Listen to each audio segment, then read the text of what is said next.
Ассалаумағалейкум достар, мына осындай әдемі тәтті пицца болды. Пицца жасау үшін сәлеметсіздер ме? Осындай пицца жасау үшін бізге керек сүзбі дейді, сүзбі керек, одан кейін жұмыртқа, құмшекер, тұз, сұйық май керек болады. Қалай жасау керектігін қазір көрсетеміз. Міне оған керегі бізге сүзбі керек. Осындай майда сүзбі болу керек, творог дейді, орысша сүзбіні аламыз. Міне 4 жұмыртқа жарып қосып отырық.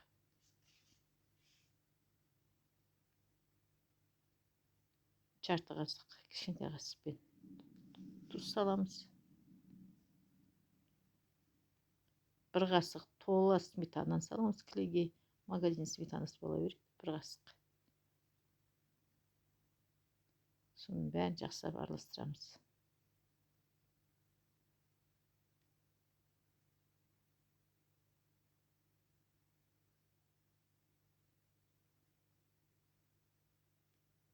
Сода қосамыз. Содан кейін бірінші ұнды қосып аламыз. Ұнды қосып араластырамыз. Жарты қасықтай содан қосамыз, нан содасын. Бәрін араластырамыз жақсылап.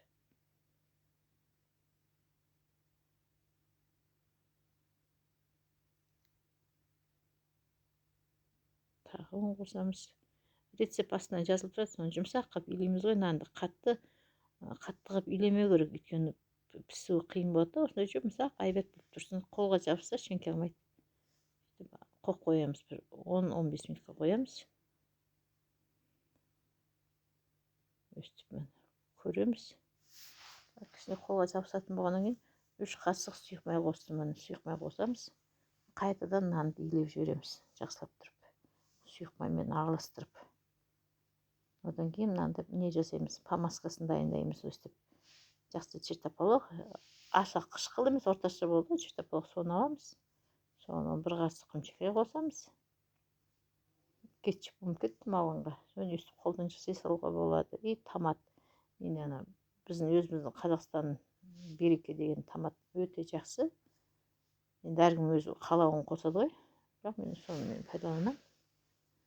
Өстіп қамырды қолмен тегістеп алғаннан кейін бетіне өстіп кисточкамен жағып аламыз.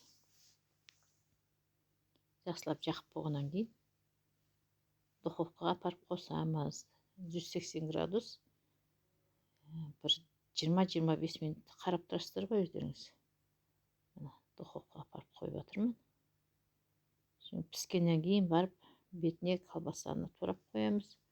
Сыр қосамыз бетіне. 5 минут, 3 минут жетеді, өйткені мен қамырым қалың болғаннан кейін мен оны ертерек пістіріп алдым да. Пісіп болған бетіне осыны қоя салам. Соны жасап көріңіздер, өте оңай, тез, дәмді болады. Ас болсын.